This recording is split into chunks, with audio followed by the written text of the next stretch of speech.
One of Hollywood's most popular leading men, starred in movies like The Fast and the Furious, Beauty and the Beast, so many others. Luke Evans, though, might not have become an actor at all if it wasn't for a very hard decision he had to make when he was just 16 years old. He explains it all in his new book, Boy from the Valleys. And he joins me now. It's so good to see you. It's always good to see you. What a great read. It is one of those ones where I could hear you all the way through. I mean, I know you've done the audiobook, but I could hear your voice. Oh, that's your beautiful Welsh voice. Great. All the way through it. And I learned so much about you. I had no idea, you know, that you had to move home. You had to make that really tough decision at such an early age. Yeah. It was... I just realised I had a different life to lead, and I was brought up in a very religious family.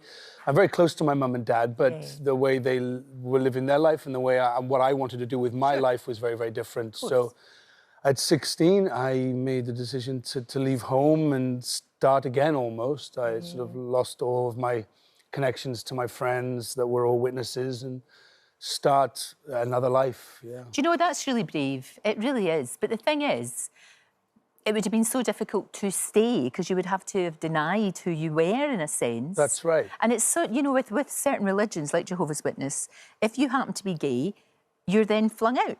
Yeah, you can't be gay. Yeah.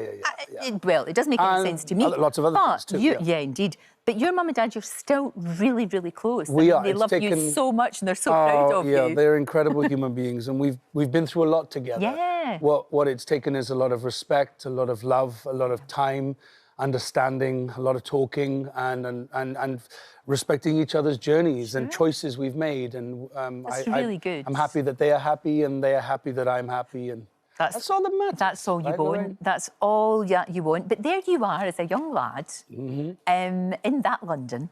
In that London. And it just, I don't know, it's one of those, you talk about it as a sliding door moment a lot of the times for you, but there's been so many of those in your life, hasn't there? Yeah, and I think that's one thing I take from the book, and I hope people will take from the book as well, is that, you know, these moments happen and you don't even realise they are sliding doors. Amazing. And sometimes you jump on them or you miss them. And I think as you get older, sometimes they don't happen as often. So you've got to be really aware of opportunities when they arise. Because for me, that's why I called the book My Unexpected Journey, because this wasn't supposed to be... You didn't have a plan, did you? No, I didn't have any plan. I mean, I really didn't. I certainly didn't think I'd be sitting here talking about a book 15 years after I started a movie life, you know. So there's lots of things that have happened, and I'm very grateful for the journey I've been on and am on, you know, because this is a memoir, not a full-life autobiography. No, indeed. But it's a fascinating story for me to look back after 45 years from birth to the beginning of January, which is what the book encompasses. Sure.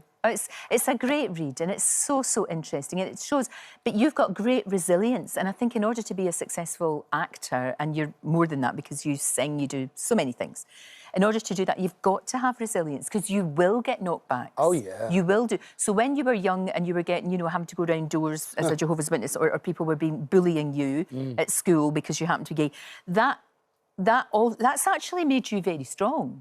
I guess it could knock you right down, but with you've really overcome that. Yeah, I think it's something that has clearly helped me in as an adult. You know, I mean, knocking doors and having them slammed in your face when you're like 6 years old, standing next to your mum and dad on the front door is not a pleasant thing. But it didn't bother them. That was water off a duck's back, and they go, okay, well, there's always another door, and that's sort of how I've looked at my life. You know, resilience and. You know, one door will close and another one will eventually open. That's the thing about this book, is you are having the best time.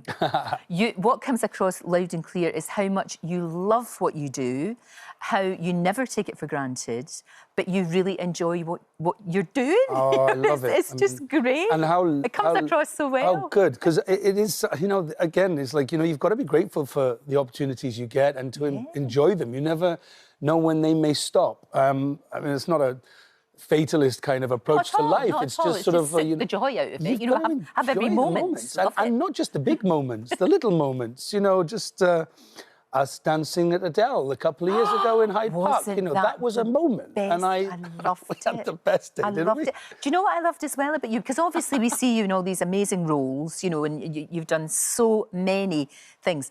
I loved watching you as a kind of all-round entertainer. Because you did that brilliant Christmas BAFTA award-winning Christmas special. Thank you. Yeah, right. I'd love to see you do even more of that. I mean, I know it's difficult because it's on a finite of time and you're so busy. I would absolutely love to do another one. I mean, if everybody wanted me to do it, I probably could.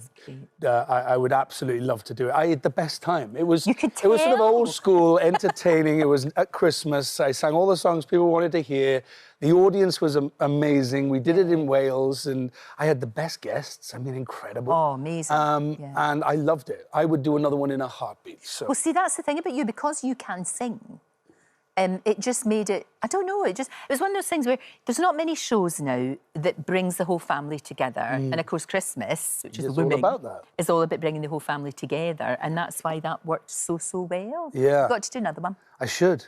Every year. I should. Just do one every year. All right, well, I'm good with that. Just do it. Let's do it. Just do it. But it's great what you do, because what I like about you is you just get on with your life. You don't make any big giant statements. You just do what you do. Yeah. You know, other people make statements for you. You know, Ian McKellen said... I don't need to do any of that. Ian McKellen said you're a great trailblazer. You worked with him, obviously, in Lord of the Rings. This is good. I think... Yeah, absolutely, it is. And you know, everybody has a different journey. Everybody has a different way through. They navigate life differently, and mine has been I'm trying to live my authentic life the way I want to live it. And I think my book and the story, you know, it's about how I've navigated my journey through all of this weird moments and survival, basically. Well, you know, goodness me, thriving. You know, they say don't just survive, thrive. I think that's one of the Hollywoody things that they say. Okay, but you are absolutely doing that. I love the photos. I love the pictures. The pictures of when you're a wee tiny baby are brilliant. Oh, really? But obviously your career, because you sort of forget all of the things that you've done. Well, I bet you did as well when you were doing this. Trust me, Lorraine, I thought my memory was terrible. And then when I sat down, I took all the distractions away, and I would sit there for like 3-4 hours each time I started writing the book. And I'd open one memory in my head, and it would open another 5, and then another 5. And before and they were little details. They weren't important pieces, but when you put them all together, they build a beautiful tapestry of stories and descriptions of people. And the audiobook was very fun to do. I ended up like mimicking my family, my accent, my grandmother, and it was very funny. Their voices came out. So the audiobook has been really fun to do. I do love an audiobook. I do. You know, when you're out walking the dog and stuff like that. It's a great read. I mean, it's obviously your story, but also it's a real insight into how the entertainment business works and how things happen. So, you know, if you're interested in the movies, interested in anything like that, this is a must read. Thank you so much. Oh, it's nice to talk to you for hours. I know. Hours and hours and hours. We must catch up at Christmas. We should. We must. Right, Luke's book, Boy from the Valleys, is out right now, and it is a cracker.